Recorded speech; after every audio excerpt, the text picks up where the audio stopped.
नमस्कार। सोचिए, pharma industry में कोई प्रोसेस चल रहा है और अचानक कुछ गड़बड़ हो जाती है। अब हमारी पहली प्रतिक्रिया क्या होती है? जाहिर है, हम उस गड़बड़ी को फटाफट ठीक करने में लग जाते हैं। लेकिन सवाल ये है कि क्या सिर्फ इतना कर देना काफी है?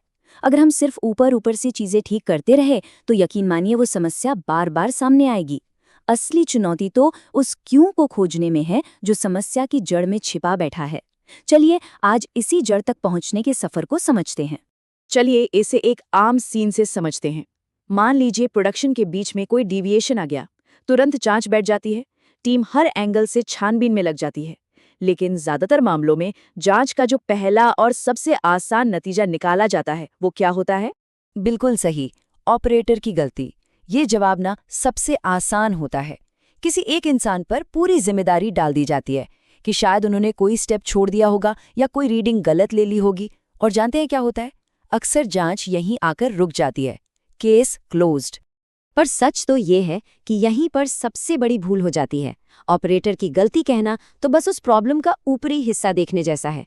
जो असली वजह है, यानी कि जो रूट कॉज है, वो तो सिस्टम की गहराइयों में कहीं छिपा हुआ है। तो फिर ये रूट कॉज एनालिसिस, या जिसे आरसीए कहते हैं, है क्या चीज़? देखिए, ये एक सिस्टमैटिक तरीका है जो हमें ये बताता है कि प्रॉब्लम सिर्फ हुई नहीं बल्कि क्यों हुई। इसका मकसद सिर्फ लक्षण का इलाज करना नहीं है, बल्कि बीमारी को जड़ से उखाड़ फेंकना है, ताकि वो दोबारा कभी सिर न उठा सके। और एक बात जो हमें हमेशा याद रखनी है, आरसीए का मकसद किसी एक इंसान पर उंगली उठाना या उसे सजा देना बिल्कुल नहीं है। इसका असली मकसद है हमारे सिस्टम को, हमारी प्रक्रियाओं को, हमारे तरीकों को देखना और उनमें जो कमियां हैं उन्हें पहचान कर ठीक करना। तो हमें किसने गलती की पर रुकना नहीं है, हमें उससे आगे जाके पूछना है क्यों। अगर ऑपरेटर ने कोई स्टेप मिस कर दिया तो क्यों कर दिया? बस ये एक छोटा सा सवाल पूरी इन्वेस्टिगेशन की दिशा बदल सकता है। यहीं से असल में असली जासूसी का काम शुरू होता है। पहला सवाल तो यही उठता है, क्या हमारा स्टैंडर्ड ऑपरेटिंग प्रोसीजर यानी एसओपी इतना साफ और सीधा था कि उसे आसानी से समझा जा सके? कई बार एसओपी की भाषा इतनी उलझी हुई होती है या निर्देश इतने मुश्किल होते हैं कि वो खुद गलतियों की वजह बन जाते हैं। अगला बड़ा सवाल आता है ट्रेनिंग का। क्या उस ऑपरेटर को उस काम को ठीक से करने के लिए अच्छी और असरदार ट्रेनिंग दी गई थी? देखिए, सिर्फ ट्रेनिंग का एक सेशन कर देना काफ़ी नहीं होता। हमें ये भी देखना होता है कि वो ट्रेनिंग वाकई में काम की थी या नहीं।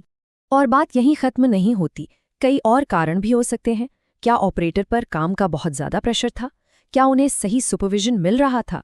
ये सब हमारे सिस्टम की कमियां हैं जो किसी भी अच्छे से अच्छे इंसान से भी गलती करवा सकती हैं। ये स्लाइड देखिए, दोनों तरीकों के बीच का फर्क एकदम साफ है। एक तरफ है सतही जांच, जो इंसान की गलती पर आकर रुक जाती है और नतीजा प्रॉब्लम बार बार लौट कर आती है। और दूसरी तरफ है असली रूट कॉज एनालिसिस, जो सिस्टम की कमियों को पकड़ती है और प्रॉब्लम को हमेशा के लिए खत्म कर देती है। तो जब हम गहराई से जांच करते हैं तब असली गुनेगार पकड़ में आते हैं। कौन है वो? उलझे हुए एसओपीज, आधी अधूरी ट्रेनिंग, प्लानिंग की कमी या फिर सुपरविजन का ना होना। ये हैं वो असली रूट कॉज जिन्हें ठीक करने की जरूरत है, न कि किसी एक इंसान को दोषी ठहराने की। तो फिर एक अच्छी आरसीए की पहचान क्या है? पहली बात, वो हमेशा सबूतों पर टिकी होती है, हवा में नहीं। दूसरी, वो इंसान की गलती के लेबल से बहुत आगे जाकर सिस्टम की खामियों को उजागर करती है। और सबसे ज़रूरी, वो एक असरदार करेक्टिव एंड प्रिवेंटिव एक्शन यानी सीपीए की तरफ ले जाती है। लेकिन सच तो ये है कि ऑडिट के दौरान अक्सर ये देखा जाता है कि आरसीए ठीक से की ही नहीं जाती। या तो जांच बहुत ऊपरी होती है, या फिर हर डेविएशन के लिए एक ही जैसा कॉपी पेस्ट कारण चिपका दिया जाता है, या फिर जो कैपा बनाया जाता है वो असली समस्या को सुलझाता ही नहीं है। ये स्लाइड दिखाती है कि एक सही आरसीए में कितनी ताकत है। जब एक गहरी जांच होती है तो उससे एक असरदार कैपा बनता है, और उसका नतीजा, हमारा प्रोसेस पहले से कहीं ज्यादा मजबूत हो जाता है। और सबसे बड़ी बात, वो डिविएशन दोबारा कभी नहीं होता। ये एक परमानेंट सोल्यूशन है। और इस सारी मेहनत का आखिरी नतीजा क्या है? एक ऐसा क्वालिटी मैनेजमेंट सिस्टम यानी क्यूएमएस जो भरोसेमंद भी है और मजबूत भी। मतलब एक ऐसा सिस्टम जो लगातार अपनी गलतियों से सीखकर बेहतर होता जाता है, न कि उन्हीं गलतियों को बार बार दोहराता है। चलिए, इस बातचीत को इसी एक सोच के साथ खत्म करते हैं। किसी भी प्रॉब्लम को ठीक कर देना ये अच्छी बात है, इसमें कोई शक नहीं। लेकिन ये समझना कि वो प्रॉब्लम आखिर हुई ही क्यों और फिर उस असली वजह को ठीक करना, ये सिर्फ अच्छा नहीं है, ये बहुत ज़रूरी है। और यही एक बेहतरीन क्वालिटी सिस्टम की असली नींव है।